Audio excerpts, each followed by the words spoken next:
Bonjour à tous, j'espère que vous avez pu vous connecter tous nous rejoindre. C'est une session de déjeuner virtuel géopolitique aujourd'hui très importante et très spéciale puisque, comme vous l'avez vu, nous la consacrons à l'Ukraine et à la guerre en Ukraine avec à la fois nos homologues de Aspen Kyiv et deux personnalités qu'ils ont invitées. Je vais passer à la langue anglaise and switch to English because we're going to have this discussion obviously in English. And as I just said, and first of all to all of you in Kiev, we have been supporting you. Unfortunately, feeling sometimes difficult to give everything we wanted to give to you during these very, very difficult and terrible times. The Aspen family, Natalie Yaresko, and as my colleague, chair of Aspen Kyiv, as I chair Aspen in France, and Julia as an executive director, we've thought within Aspen France, a lot about all of you. I've seen so many messages coming from all over the world within the Aspen family, and I hope it's been for you a kind of support, even if very limited compared to what you have to face today.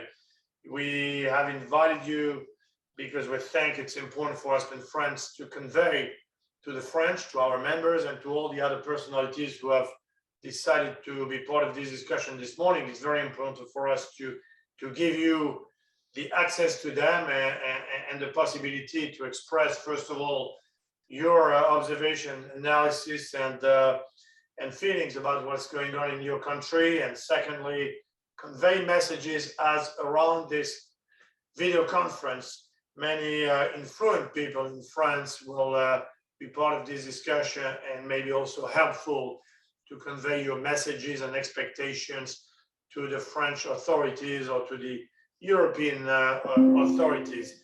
You are invited, and we're very honored to have Mrs. Olga Stefanishyna, who is the Deputy Prime Minister for European and Euro-Atlantic integration of Ukraine, and also Mr. Igor Chernev, a member of the Parliament and chairman of the Ukrainian delegation to NATO.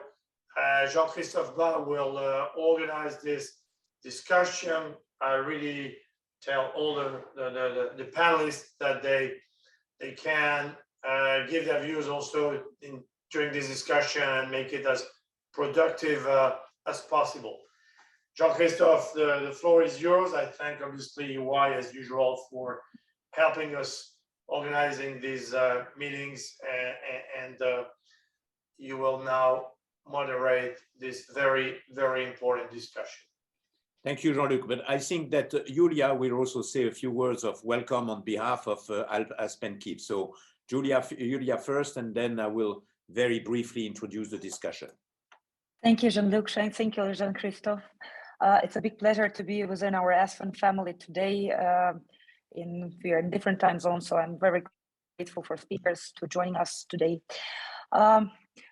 I will be very brief in this introduction remarks from myself. For us, as for Aspen Kyiv, it's very important to build this dialogue bridges with our partners to communicate what we are experiencing in Ukraine through our personal stories, through our personal perspective, as well as our national vision to communicate and have opportunity to exchange of ideas, answer your questions today. So what we experience today in Ukraine is a war of independence, and it's a fight for human values as we see it. This is cruel, bloody war. It takes people's life, it destroys family. The children are getting killed. The enemy rapes our women and kids, girls. They send our people by force to Russia just to show, to record as propaganda TV channels, TV shows for their Russian channels, and to show Russians as saviors. They destroy homes, they demolish whole cities like Mariupol, Volnovakha, Kharkiv.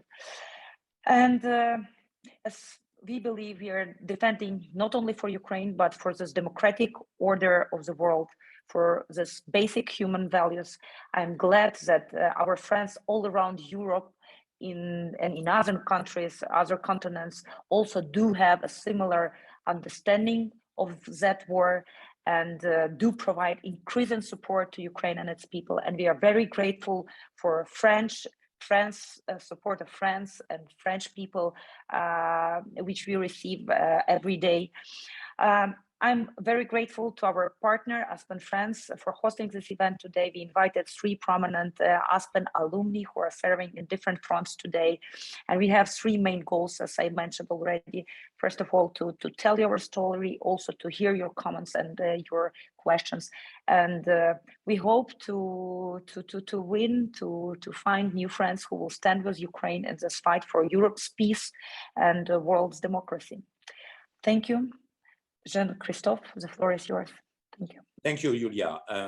Good morning, good afternoon, everyone. I will keep my initial remark very short. I think on this 49th day of war, the reality of the tragedies in Ukraine speaks by itself, and there is no need for additional word of introduction.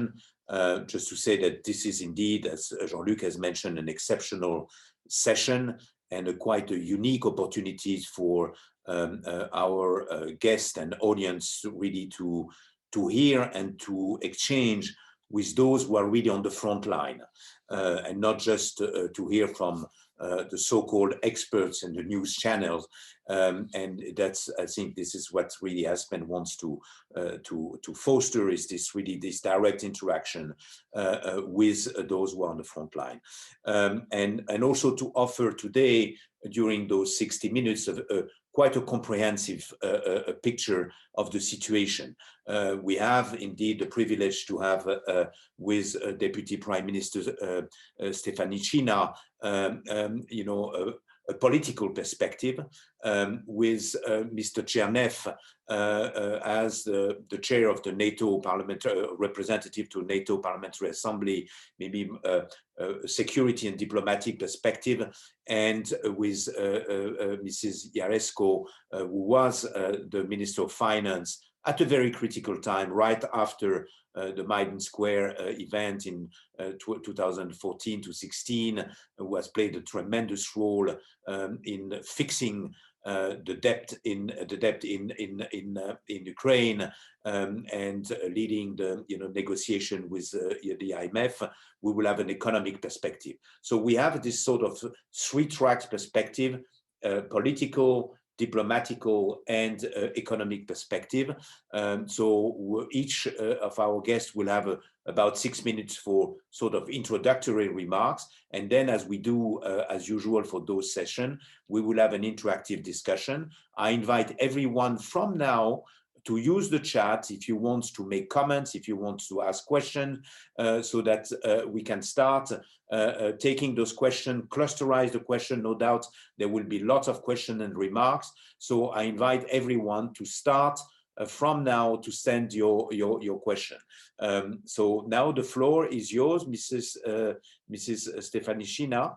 You are, as we said, the Prime Minister in charge of the European and Euro-Atlantic integration in the government of Ukraine. Thank you. Thank you, Jean-Christophe. Do you hear me? Do you see me well? Very well. Well, I would rather start with some things which are obvious in my country every day, but I think it's really important to bring up the general perspective. How do we see the state of play? And I would also start by saying that now we all are ministers in charge of victory of Ukraine, and we do whatever is needed to make sure that this day is as close as possible. I'm really happy to hear and to see the brightest colleagues from Ukraine, who definitely had their own visions and plan how to make things work better for my country. So on 24th of February, Kremlin started the bloodiest war in Europe since the Second World War. It is already confirmed in each and every platform and seen throughout the pictures and multiple evidences of the brutality which we only learned from the lessons of history over the last decade. Putin was talking about preventing genocide in Ukraine in his rhetorics, and now the Russian army is systematically killing and torturing civilians. It is absolutely clear that starting from the 10th day of war, when Kremlin has failed to do the blitzkrieg and to reach the initial goal of the war, they started the strategy of targeted elimination and attacks towards civilian population of Ukraine. At this moment, the number of those civilians who has died or been wounded over this war is significantly higher than the losses among the military force in Ukraine. Dozens and hundreds of Ukrainian children died. Hundreds of them are wounded. Hundreds are left without their families. And millions of Ukrainians were displaced around the world and within the territory of Ukraine. Hundreds of Ukrainian women has been raped. Many of them are pregnant already from the Russian soldiers, including children and young women. And hundreds of families will have in front of their eyes the tragic and unbearable pictures of being raped. Parents who saw the raping of their children, children who saw the raping and tortures against their parents. And these are the tragedies which nobody could even imagine. We have also started to use the terminology which seemed to be something only targeted to recall the tragedies of the past, like filtration camps, forceful displacement of people, and massive disappearance of people from the territory of Ukraine. It's only to our data that 45,000 of Ukrainians has been forcefully deported to Russian Federation. We do not have information either where they are or what is happening to them, what is the state of their health or life.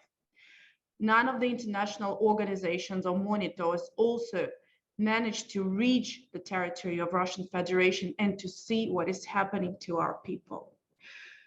All of these atrocities are a deliberate policy sanctioned by the Russian highest political and military leadership. These atrocities are taking place all over occupied territories. It is not just Bucha you've all seen and heard about. Russia's aim to ensure that Ukrainians are not exist as nation. And this is the mainstream narrative you can trace throughout all of the rhetorics from Putin to his media. While we all were recalling to the lessons of history and promising never again, Russia insisted we can repeat and repeat it. Today in Ukraine, we see the reincarnation of the horrors of 1940s. As in the times of Stalin, Ukrainians against forcefully targeted by Russian aggression. Responsibility for Russia's war against Ukraine lies within the entire Russian society. It has been an extreme surprise for Russians to get to know Ukrainian nation from 24th of February. Our bravery, our resistance, our resilience, but unfortunately for my nation and for nations all over the world, it was a surprise to get to know not only Putin or Kremlin, but also the Russian nation as it is. Most of the Russian nation bear the consequences of this war. Around 80% of Russian citizens support this war and mass killings of Ukrainians. This is a shared responsibility. At Russian talk shows, there are open, detailed discussions of further offensive attacks, not only to Ukraine, but also to Poland, Baltic states, and now Finland and Sweden. The Kremlin is trying to hide the full scale of its special so-called military operation from Russians by all means. But we have a privilege and honor to speak the truth. Russia has lost more than 20,000 of soldiers over these 49 days of war, while the Russians say only about 1,000 plus of soldiers lost. The losses of Russian army and Russian military techniques has already exceeded the amount of all losses throughout the Afghan war in Afghanistan. Of course, we all do our best to make sure the diplomatic and political isolation of Russia must continue. But speaking in a more geopolitical way, not only concentrating on Ukraine, it's really important now that the nations stand for Ukraine, the nations stand for Ukrainian people. And we also want to see this leadership from the European countries and United States and countries across the other parts of the world. And we now thinking what should be put on top, the elections campaign, the political agenda of the country, or those values which are enshrined in the constitutions of the democratic states. And these values, the fight for these values is now happening on my territory, but the fight for these values should be the fight of leaders. Here in the Aspen community, I always felt like home. I always been surrounded by the opinion leaders, but now it's time to be surrounded by action leaders. And it's really complicated to see and to hear the discussions that like statement done by the leadership of Austria, Germany, and Hungary, that the losses bared with this war should be the losses of Russian Federation, but not of the European Union or European states. The losses you face with your economies, these are the losses of lives of our people. These are the losses which will not lead to unprosperity of your economies. The economies of your countries will remain prosperous. For us also, it's very unclear to hear the messages about the brotherhood nations. We understand the political agenda. We understand that there is a political processes and the new political cycle starting in some countries like France, for example. But giving these messages to Russia and to some part of French population is important, but sending these messages to Ukrainian people is unacceptable to us.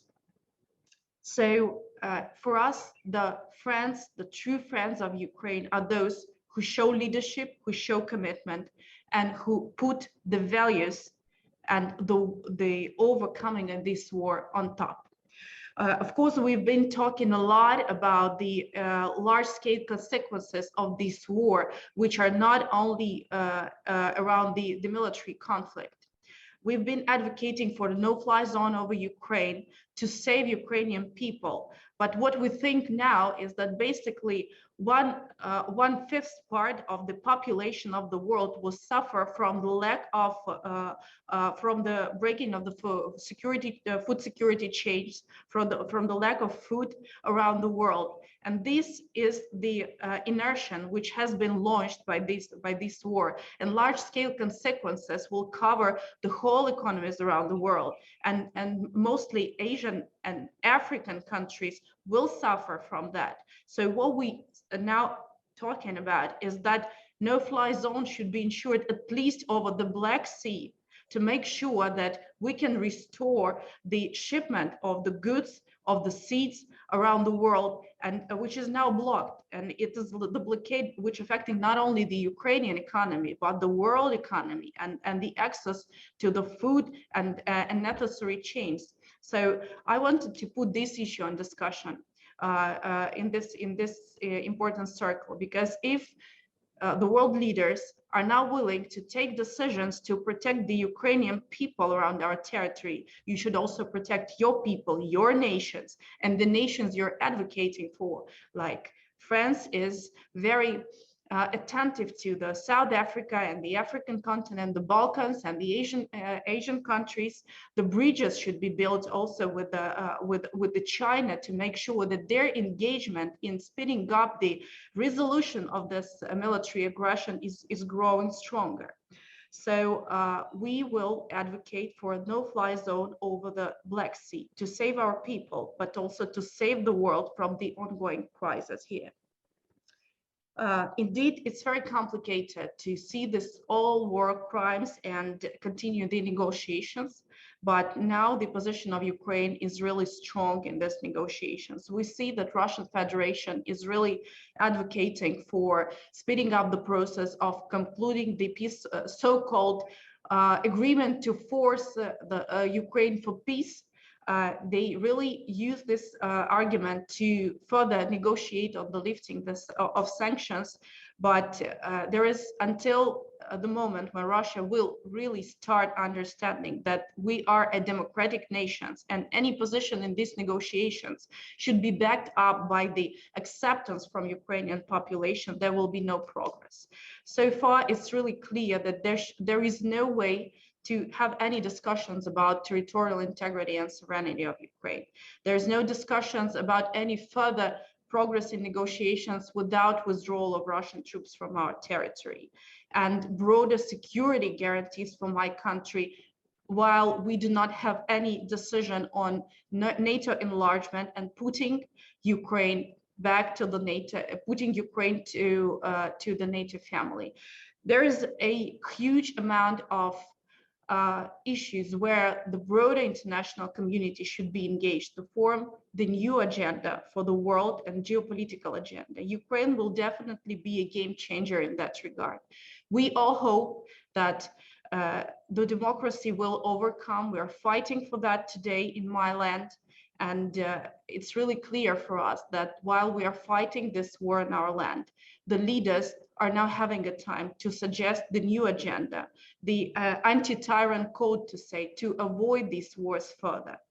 Colleagues, I know you have many questions and I still have a lot of things to say, and I will not even go into details on the financial implications of this war. And I'm sure that Natalie will have much more issues to cover in that regard. I'd rather answer your questions. Thank you so much. Thank you, Mrs. Deputy Prime Minister, for your introductory remarks and that we're covering many different topics. And I mean, one of them that is indeed, you know, your sort of warning that Ukraine is not just a bilateral issue between Ukraine and Russia, but it has multiple international dimension, and as you said at the end, you know, it in a way will be a game changer, and that inevitably it will have multiple and sometimes unexpected consequences on the international stage. So no doubt that we will get back to this point, and also many other points that you have raised. And but I would like now to turn immediately to a Member of Parliament, Mr. Chernev, for his initial remarks for 6 to 7 minutes, and then we will turn to Natalie. Thank you. Thank you, dear colleagues. I would like to, well, I will try to be brief. Actually, Olga said a lot what I describe in the situation in Ukraine. You know, after the pictures from the Bucha or Hostomel and from other cities that we all see, I can just say that, unfortunately, but Nazism is returned to Europe. Because after all this statement from the Russia's propagandists and Russia's politicians that we are forbidden to have our language, we are forbidden to have our territory, our history, our culture, we are forbidden to be actually. I have no doubt that the final goal of Russian Federation, of Kremlin's, is just to destroy our country, occupy our country, and then move forward. And actually, it's not. I'm not trying to scare anyone, but the next will be Baltic states or Poland. And also, we heard these statements from the Kremlins before the start of this war. They just Putin said that they want to reestablish a new world order where the Western world will be will not play so high role as, and then they just push this ultimatum to return to the 1997 borders of NATO, just because they want to spread their influence on the former countries of Warsaw Pact or Russian Empire. And I have no doubt that if Ukraine will fall, that the next will be Baltic states and will be Poland, Hungary, etc., etc. That's why we need to fight here in Ukraine, and we will fight, and we are continue our fight. And we have enough motivation, we have enough will to do this, but we have a catastrophic shortage of weapons. Olga said about that we need actually to close the sky. We asked this from the beginning of war. We understand that NATO countries are not ready to close the sky over Ukraine. Okay, provide us with a weapon, provide us with a heavy weapon. We lost a lot of our weapon, tanks, armed vehicles, helicopters, aircrafts, etc. Yes, we fight right now on the territory of Ukraine, and we fight not only for Ukrainian future, but for the democratic future. But we need support in sanctions, support in weapons, support of our financial system, of course, because our economy almost has destroyed, actually, was destroyed. So my first point, and the second and the third, we need weapon around the world. Of course, we use a lot of Soviet era weapon, and there is shortage of artillery ammunition to this weapon. I understand that some countries of former Warsaw Pact especially have this ammunition, and we need it for yesterday. And of course, as Putin or Kremlin said, that their main goal for now is to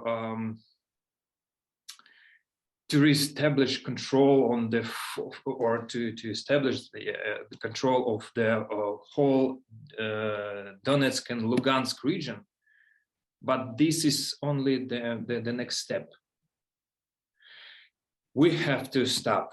We have to stop them and just push them out from the territory of Ukraine. And I will be, well, I will finish there, but finish with the words which was written by Winston Churchill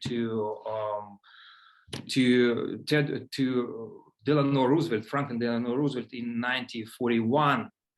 We will not fail or falter. We will not tired. Give us the tools and we will finish our job. So my point and my ask to you, it's give us the tools, give us weapon. Thank you. Thank you, Mr. Chernev. Your message has been very clear, very straightforward, and certainly well received here from France. And we'll have an opportunity to discuss this further.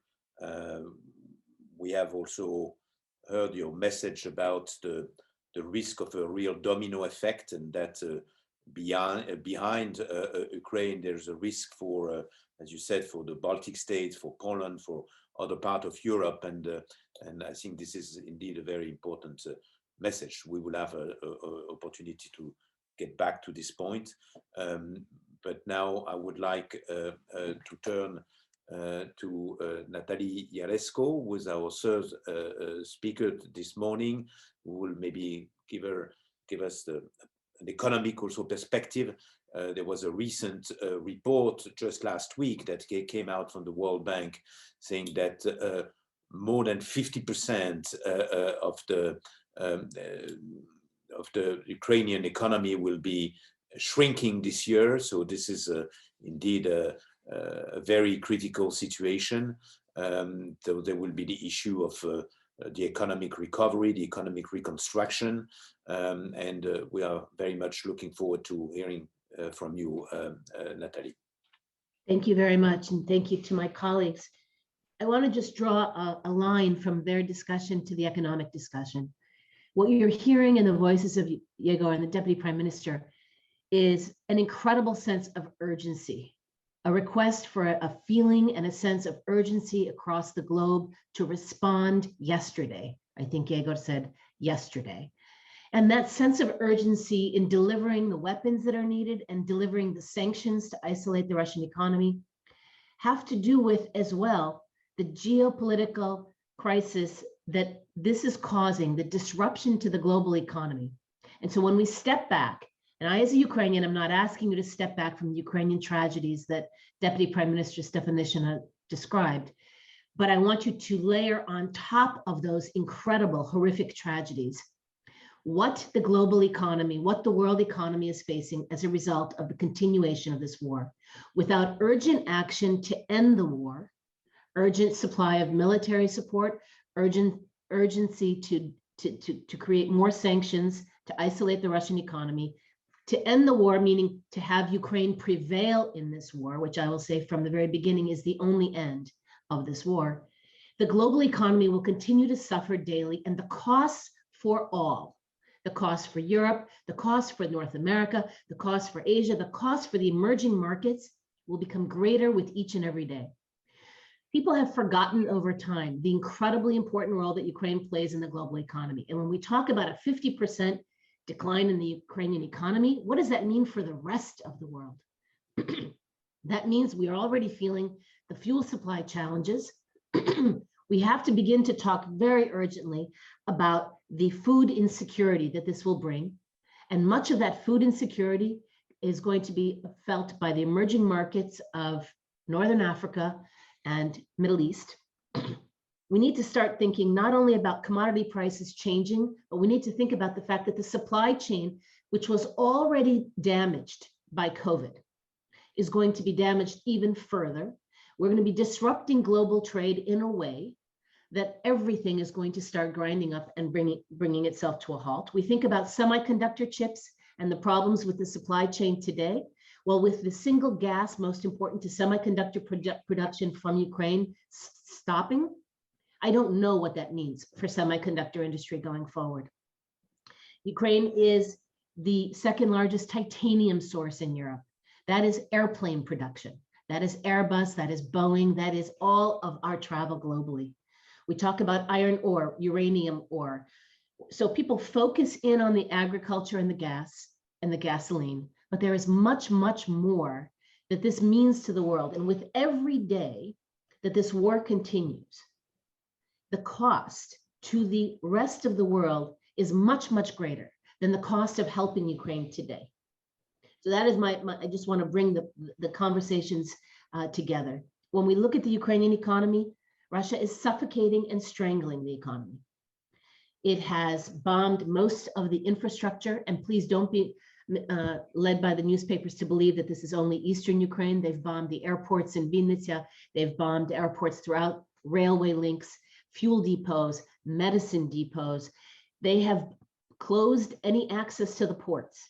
Ukraine is a major exporter, and we have no access to our ports. So notwithstanding the incredible efforts that Ukrainian farmers are making today to plow as much as 70% of the land that hasn't been mined or isn't under immediate attack, let's be perfectly clear. The ability to export has been shut down, minimized, and now what we will be able to export will be solely through rail, through Poland and other points. And that is not the same quantity of food if the farming goes as planned. The government of Ukraine has done everything to try and support movement of businesses from the very hit eastern part of the country, northeastern and southeastern, to central Kyiv and or the west. It's also provided for low-cost loans for SMEs, for small and medium-sized businesses. It's providing for subsidies if Businesses that are ongoing in Ukraine will hire internally displaced people. There are all kinds of economic efforts being made by the government of Ukraine to maintain, revitalize, restore whatever portions of the economy that it can. But all of that is dependent day to day on air sirens in Kyiv, in Vinnytsia, in Lviv, air sirens that force people to go back underground and back into bunkers to save their lives because of the very, very clear attacks on civilians that are going on.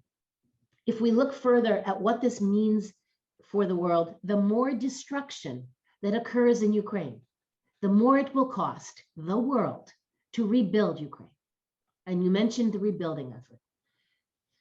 There are all kinds of estimates today that have been provided by the Kyiv School of Economics. The Prime Minister has talked about estimates over $500 billion of damages, but no one can be clear at this point. To be frank, the damage continues daily. So any number I give you today will be wrong tomorrow. But I bring my experience from Puerto Rico. Puerto Rico is 1/66 the size of Ukraine. And after the hurricanes 4 years ago, the damage was estimated to be approximately $100 billion. It is 1/66 the size of Ukraine. And the damage in Ukraine to residential buildings, the damage to infrastructure has been complete in many cities. Mariupol, 80% or more destroyed. So what we're looking at is with each day, the cost growing. And that is why I implore the French as leaders in Europe, the European Union, the United States, and all of our democratic friends to understand that this is not only about Ukraine. Ukraine is paying the greatest and the biggest price, but it is willing to defend freedom and democracy for the world, not only for Europe. I'll add again to Yegor's comments and finish with this. This is not only about the next possible steps in Europe with regard to the Baltics or Poland, but let's think about what it means to the world to allow an autocrat, a tyrant, to use power over his neighbors and not be stopped. What does that mean in Asia? What does it mean in Korea? What does it mean in parts of Africa? What does it mean if we allow this to continue? What does it mean for nuclear non-proliferation? If the Budapest Memorandum and the security assurances have been meaningless, what does it mean to the next nuclear power when we don't act now? So the costs of not ending the war and enabling Ukraine to end this war, providing it the military support it needs and the sanctions to continue to isolate that Russian economy, grow for every single person on this planet with each and every day that this war continues. So the costs cannot be calculated. But what we do know is that they will continue to grow. Thank you. Thank you, Natalie, for this passionate remarks. And again, I think, you have been consistently with the previous speakers, stressing the global nature of this conflict. This is not just about Ukraine.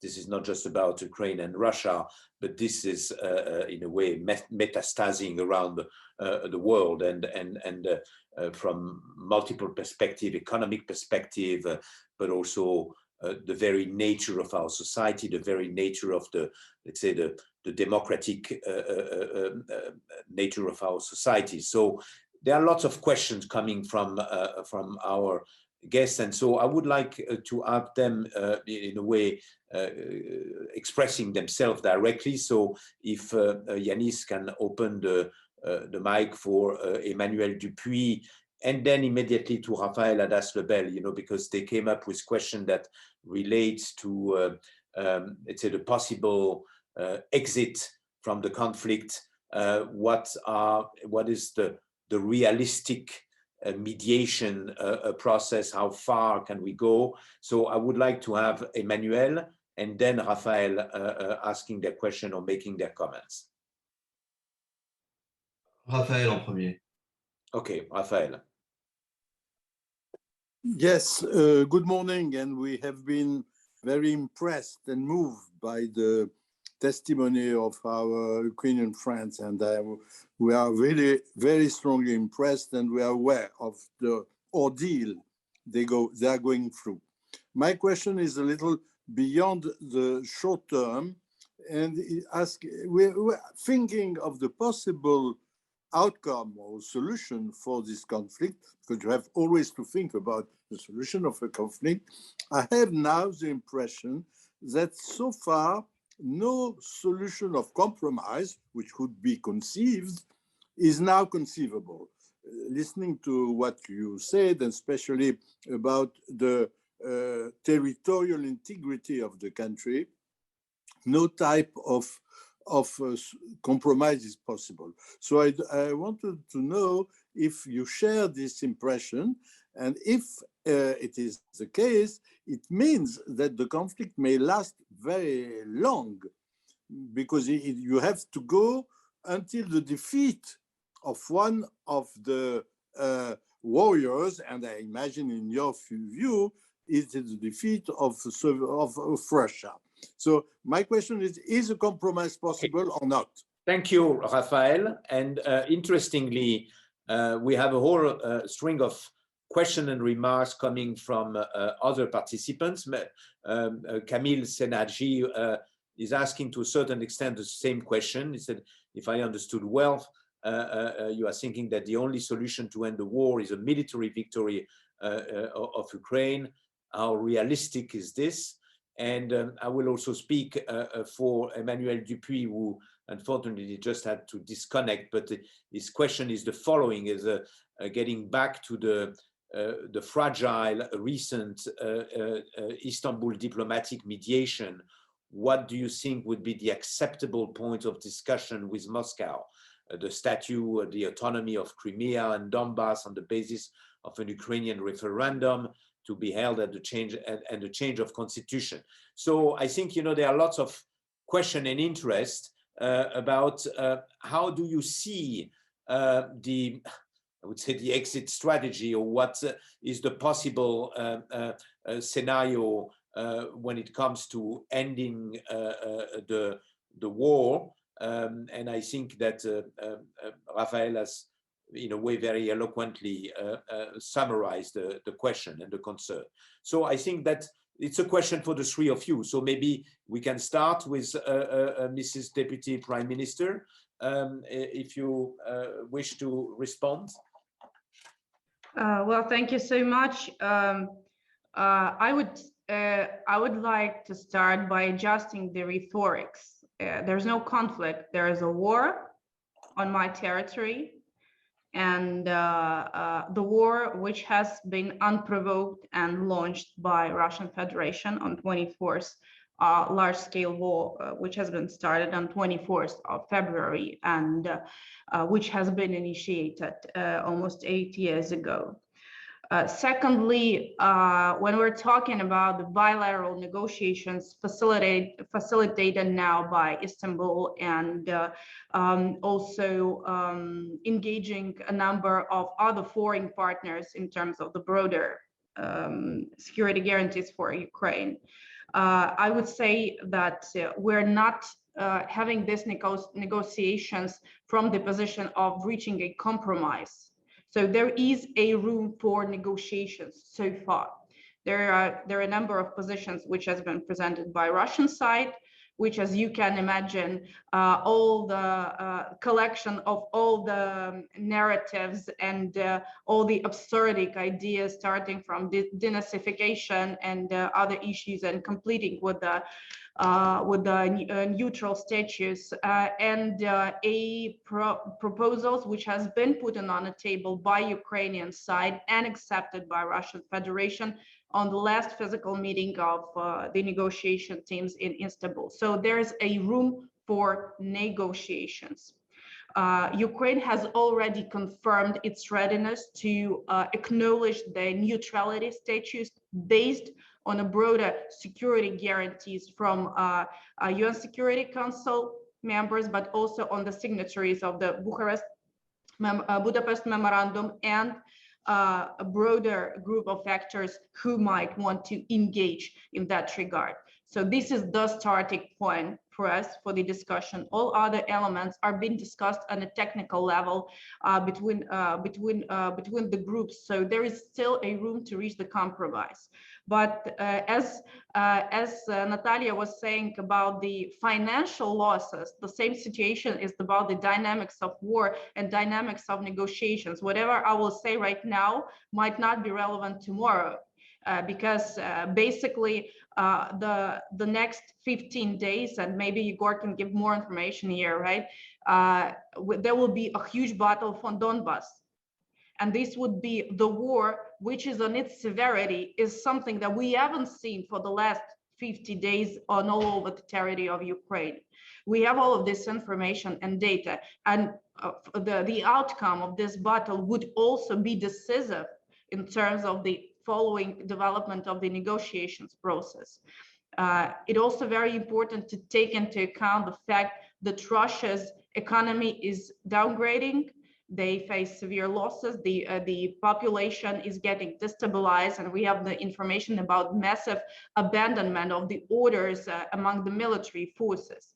To our estimation, this internal pressure and the sanction policy would still allow Russia to function on its internal reserves from 6 to 8 months starting from today. So they still have the reserve to hold on. So, giving the answer also to this question, the second element is that it's not only Ukraine and who should serve the victory and overcome in this war by military means. We should make sure that this war is not started again like Second Chechen War or any kind of military aggression. So, and the battlefield is the job we're doing. But avoiding such battlefields in 2 or even in 200 years is our joint effort.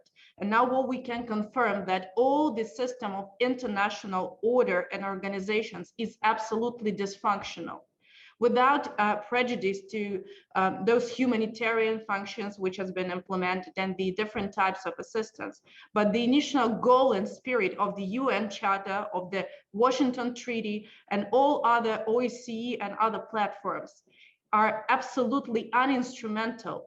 There's no way to stop this war. There is no way to have anti-tyrant code to avoid this wars any further. So this is like a multi-layer process, which will be, let's say, more clear after the dynamics of the next 15 to 20 days of the military activity on our land, but also will be decisive in terms of the next wave, or that next historical wave of the security architecture and the safeguards which will be put in to avoid the second and other wars in Ukraine, because even Ukraine's victory will not lead to disappearance of Russia. Russia will still remain a neighbor, not only to Ukraine, but to many countries around the world. Thank you, Mrs. Deputy Prime Minister. Would you like also Mr. Chernev to comment? Yeah, you know, as Golda Meir, the former Prime Minister of Israel, said, we want to leave, our neighbors want to see us dead. We have not so many space for compromise. The same situation in Ukraine, because according to the statement of Russia, they're fighting not for Donetsk or Lugansk region. They're fighting for the whole Ukraine, for their establishing of world order, etc. That's why I don't believe to any agreements with Russians. It's my own opinion. It's my, but they are trying to. They're looking for some negotiations when they are defeated, and it was in March when they was defeated by Ukrainian army near Kyiv, and then they started these negotiations, just for regrouping their army and just for preparing for another strike from another direction, from the eastern part. That's why I don't believe in negotiations with Russian Federation. Yes, this is our neighbor, not only Ukrainian, but European neighbor. And unfortunately, without the collective defense system in Ukraine also, we will not be in a safe in a year after our victory, or in 2 years, they will return. We actually refused from our nuclear weapon in 1994. I have doubt, actually, do we have right now this war if we have had this nuclear weapon? I don't know. Or if we be a member of NATO, as we was promised in 2008 in Bucharest. So my own opinion that we have to find the solution of this, or resolution of this war in a common security system, and Russia Federation understands just only the language of power, and we have to show this power. Thank you.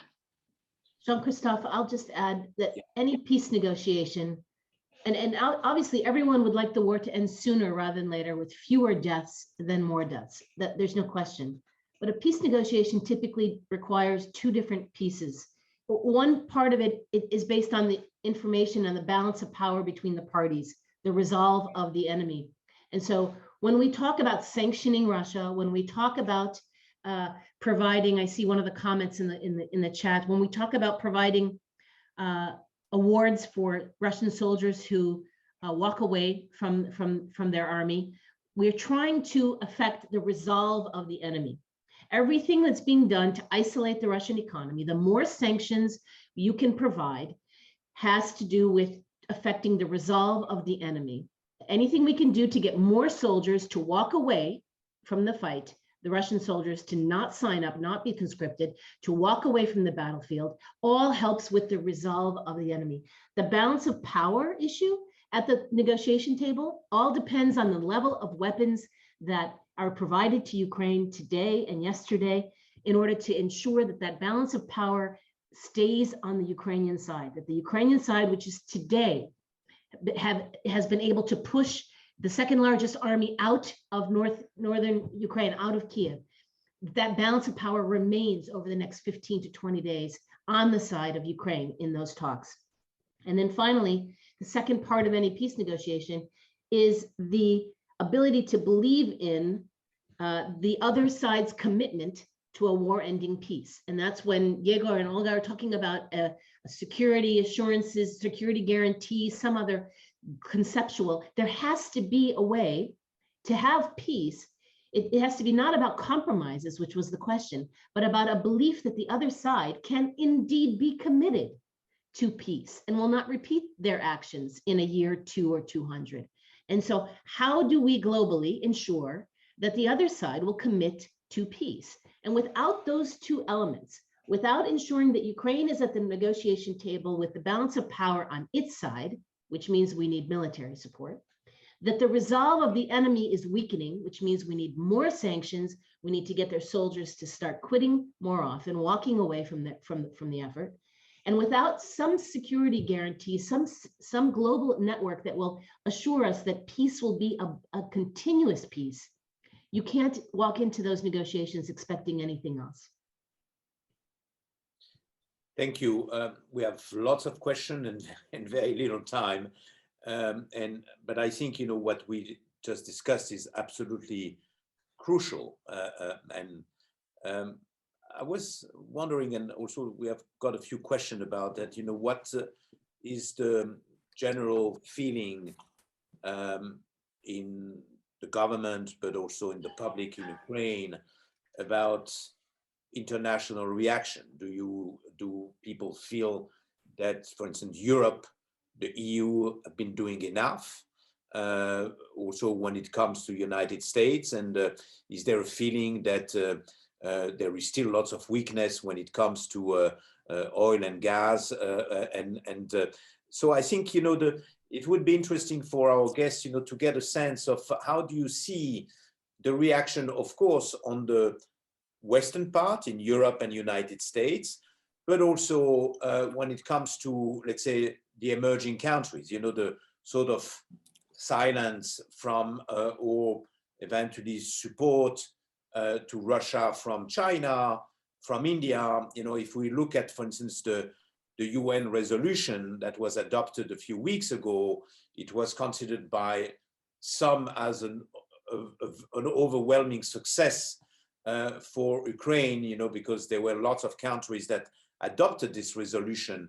But in reality, if we look at, for instance, the BRICS, you know, which represent more than 50% of the world population, India has not voted in favor of the resolution, China either, and only in a way South Africa has been supporting the resolution. So if you could maybe in a few words tell us how you feel about the reaction from both sides of the world.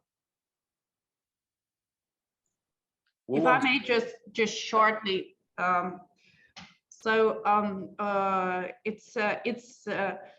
what we feel is that, of course, sanctions imposed to Russia is something which is really unprecedented, and we absolutely recognize it. But some of the European countries and transatlantic countries might think that we are emotional when we are advocating for more and more severe sanctions, more severe pressure to be put in by Russia. But the thing is that we're absolutely not emotional. We're advocating for no gas and oil from Russia to Europe with absolutely clear messages, because I quoted for more than like 2 years already.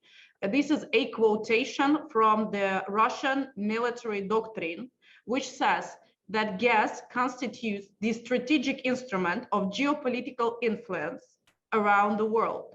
And this is a quotation from the document which has been approved by Putin, in which is now in force, and this is a military doctrine. So Russians themselves consider gas and oil a part of the military doctrine, and still we understand if we would be like not in a war state, we would really engage in the continuous negotiations and going into understanding that, for example, Germany and Austria and Hungary have gas contracts with Gazprom until 2040, and they have no instruments to supplement that. But instead, we have to hear at least the commitment that this decision will be taken, and some instruments to preserve the economies and productions will be and industries will be preserved. But we hear rather weak messages that not going from the top of the agenda, that this decision should be taken and the ways to this decision should be found. We hear a bit of different messages that we're not going to take this decision not to suffer ourselves. And this is really a weak narrative, this is now a question mark to us that this decision will be taken, but it will be taken later than it might have been needed. The same goes to the messages where we were advocating for the no-fly zone over Ukraine. The narrative we heard, which has been backed up with the taking this decision by NATO, is that NATO does not want to irritate Russia and to put a question mark on their engagement into the war. But the thing is that back in 2008, even before the war in Georgia, when Germany and France were saying that Ukraine is not going to get membership action plan in 2008, it was backed up by the same narrative. The same messages were that we want to avoid confrontation with Russia. We do not want to irritate Russia. So the war in Georgia started, the war in Ukraine started in 2014, large-scale war, but the narrative is not adjusting. So of course we want to see more, and we really see a bit of important transformation that now US, Canada, Australia, all G7 countries, they're trying to engage Asia and China into this process. And China is really trying to balance that. They are not openly supporting Russian Federation, but they are also calling in their messaging to ending this war. And this is the product of the joint political efforts of the leaders. This is not the conventional mechanism. This is the personal input leaders are taking to make sure that the broadest circle are engaged into this anti-war coalition.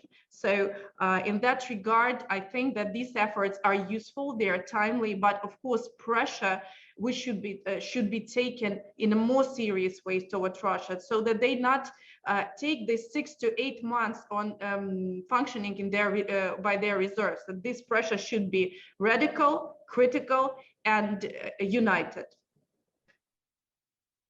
Thank you, Deputy Prime Minister. Would you like to also comment on this point, Yegor or Natalie?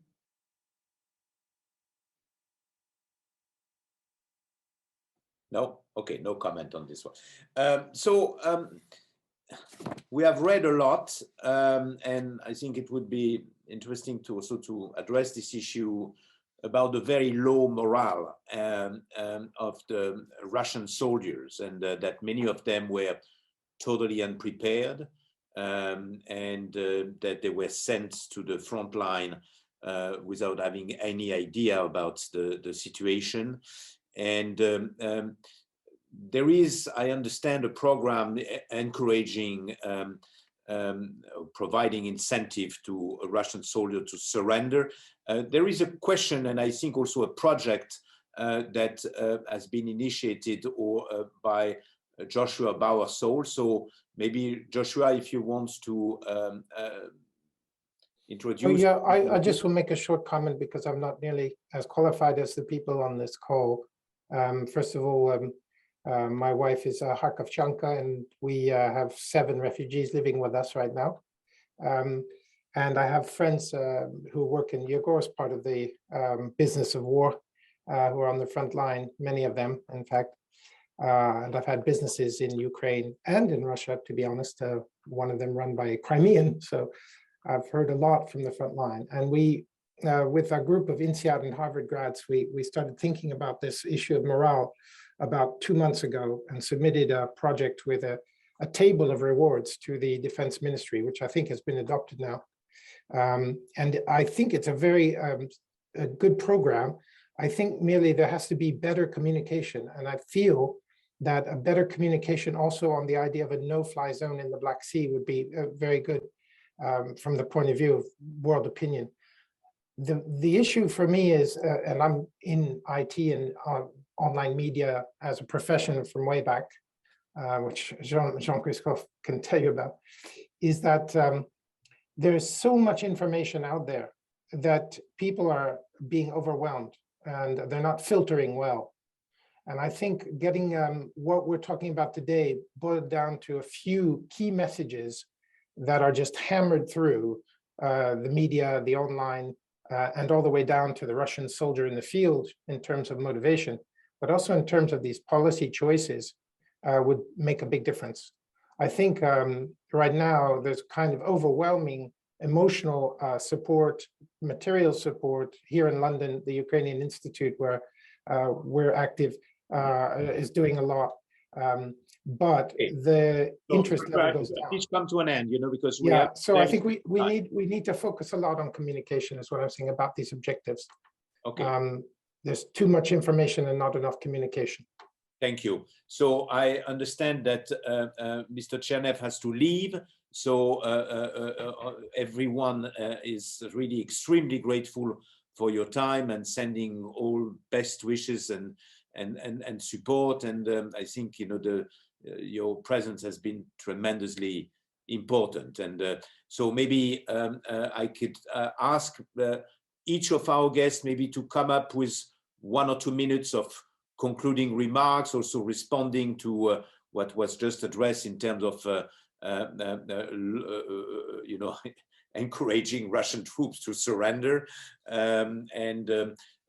because we are already beyond time. So maybe we can go in the opposite way and to have first Natalie Or maybe if you have to leave, maybe Yegor, you could come up first, then Natalie, and then the Deputy Prime Minister. Well, thank you for this opportunity to have this discussion. It's very important for us to have your support of Western countries, support of France. Of course, the next few days or maybe even weeks will be quite difficult for Ukraine, because we have so many troops on our east, and I understand that the fights will be quite dramatic for us, but we will continue fight. We will continue fight for every inch of Ukrainian land, of European land. But we, as I said before, we need your support in the delivering of weapons. But this delivery should be for yesterday. That's why we try to find this weapon around the world, that we will be highly appreciate if your country will also provide us heavy weapon. Thank you. We will continue and we will win, definitely. Bye. Thank you, Yegor, and you can count on the support by the French. You know, there's an overwhelming support from the French people and opinion.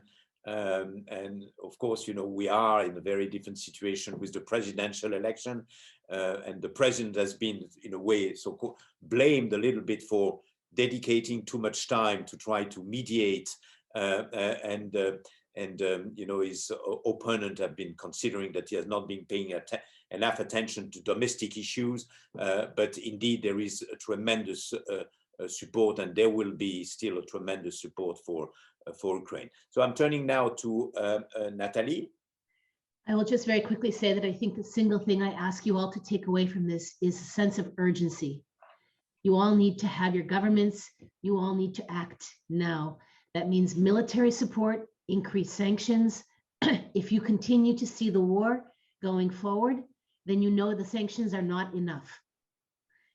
And only when the sanctions have brought an end to the war, together with the military action being led by Ukraine, will we know that this war is over and that it's enough. So very, very urgently, 1, military support, 2, sanctions across all banks, all energy companies, all commodity companies, all logistics companies, boycott of all of our businesses. All of our businesses need to stop paying taxes and financing and fueling the war that we are fighting.